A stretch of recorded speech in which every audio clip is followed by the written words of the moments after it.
नमस्कार, मैं हूं परविंदर। तो चुनाव की बात करते हैं हरियाणा में। तो इस समय चुनाव हरियाणा में जोर शोर से चल रहा है। तमाम राजनीतिक पार्टियों के जो वरिष्ठ नेता हैं अब वो घर घर जा रहे हैं, तमाम रैलियों में हिस्सा ले रहे हैं और लोगों से वोट की अपील कर रहे हैं। जहां कांग्रेस पार्टी सत्ता में वापसी के लिए प्रयास कर रही है, वहीं दूसरी तरफ भारतीय जनता पार्टी हैट्रिक के लिए जोर आजमाइश कर रही है।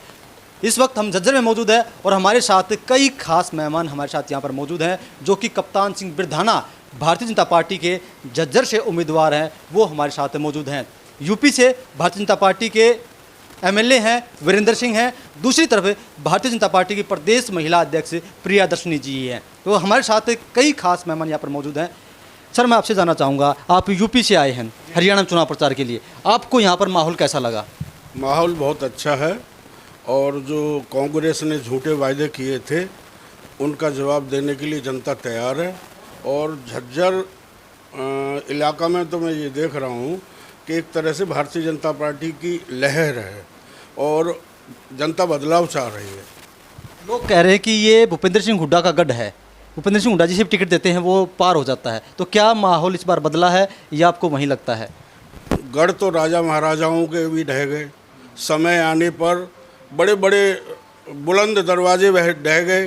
तो ये तो कोई बड़ी बात नहीं है। जो इन्होंने जनता के साथ छल फरेब किया है उससे जनता ऊब चुकी है।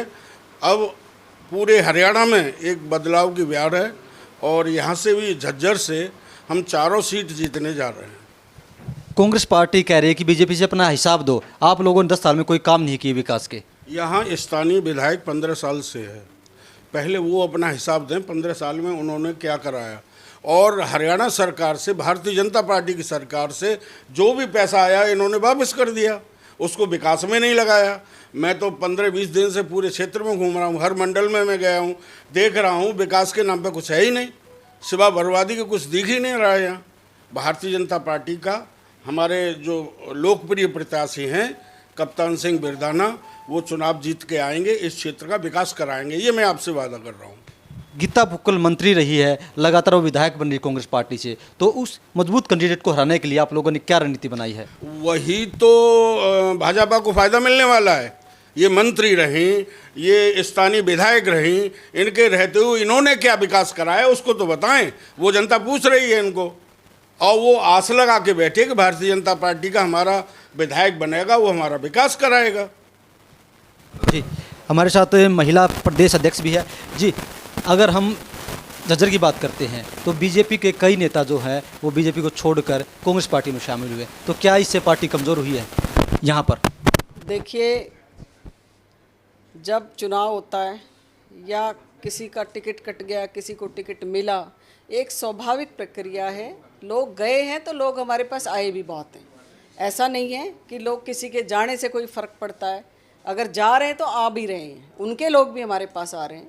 किसी न किसी कारण से कोई मनमुटाव है, कुछ छोटी मोटी बात है, और धीरे धीरे जिन्होंने, मैं तो ये कहती हूँ, कुछ लोगों ने हमारे निर्दलीय फार्म भी भरे हैं, वो जल्दी हमारे समर्थन में वापस बैठने वाले, सब समर्थन कर रहे हैं। आप चारों तरफ से जो खबरें आ रही हैं, तो एक मन के भाव की बात होती है, थोड़े दिन चलता है, थोड़े दिन के बाद सब कुछ सेट हो जाता है, कोई समस्या नहीं है इतनी बड़ी।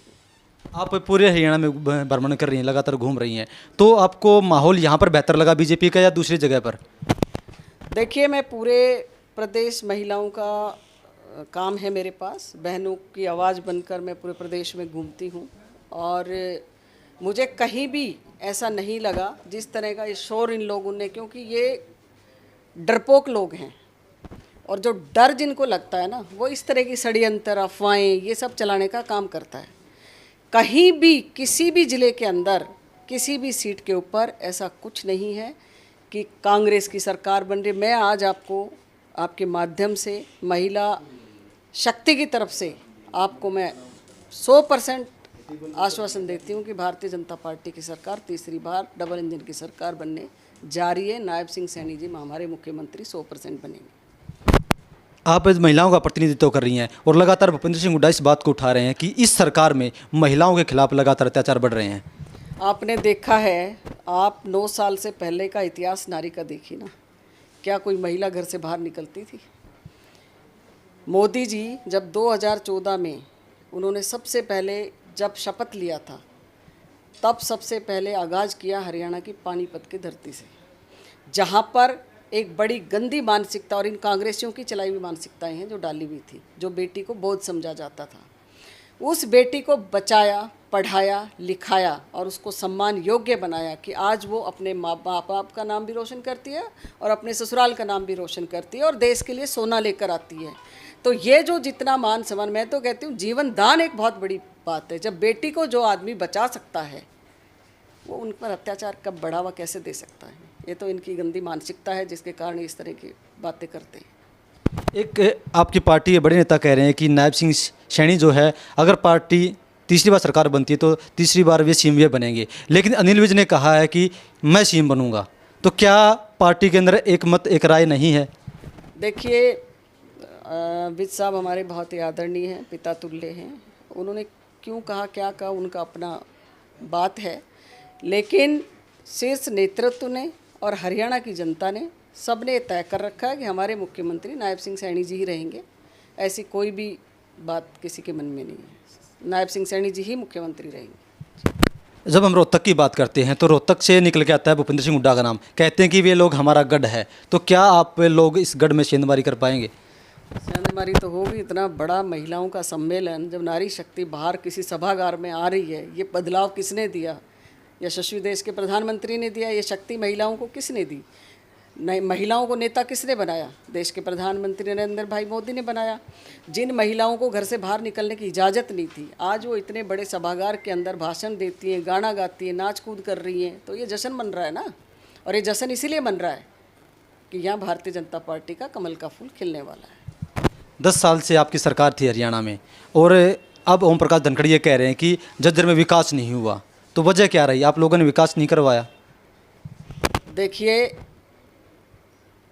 हरियाणा के अंदर जितना विकास पूर्व में मुख्यमंत्री मनोहर लाल जी ने किया था, उसके बाद नायब सिंह सैनी जी लगातार घोषणाओं पे घोषणा, वो घोषणा नहीं, वो संकल्प लेकर घोषणाएं कर रहे हैं। उन्होंने जितनी की है, मुझे लगता है कभी जीवन में नहीं हुई होंगी। हुड्डा के राज में क्या होता था, हमने बिना पर्ची बिना खर्ची की तर्ज पर नौकरियां युवाओं को दी, महिलाओं को सशक्त करने का काम किया, अनेकों तरह के स्टार्टअप योजनाएं। कौन सी ऐसी योजना है जिनको महिलाओं को सीधा लाभ ना पहुंचाया? हमने नारी शक्ति वंदन बिल ला करके महिलाओं को नेता बनाने का काम किया, तो भारतीय जनता पार्टी ने किया।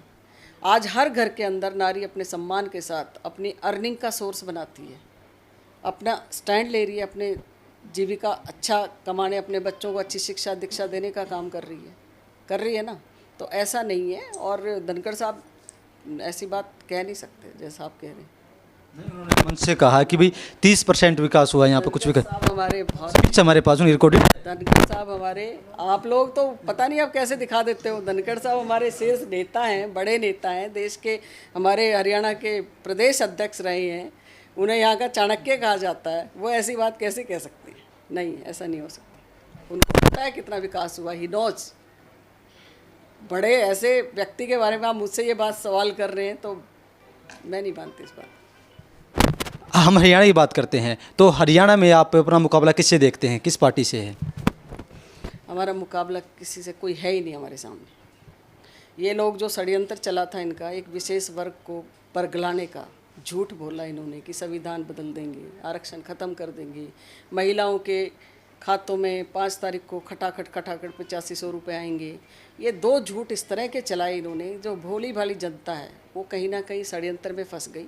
लेकिन ईश्वर ने बहुत जल्दी वो दिन ला दिया कि ठीक 3 महीने बाद अब वही लोग हैं जो उनके मुंह पर तमाचा मार करके और तीसरी बार हरियाणा के अंदर भारतीय जनता पार्टी की सरकार बनाएंगे। कितनी सीटों का अनुमान मान रहे हैं आप लोग? हमारी सीटें 60 से ऊपर आएंगी निश्चित तौर पर। तो सुना आपने, भारतीय जनता पार्टी के नेता का साफ तौर से यही कहना है कि इस बार तीसरी बार जो है सरकार फिर से बीजेपी बनने जा रही है और इस बार 60 से ऊपर सीटें उनकी पार्टी को मिलेंगी।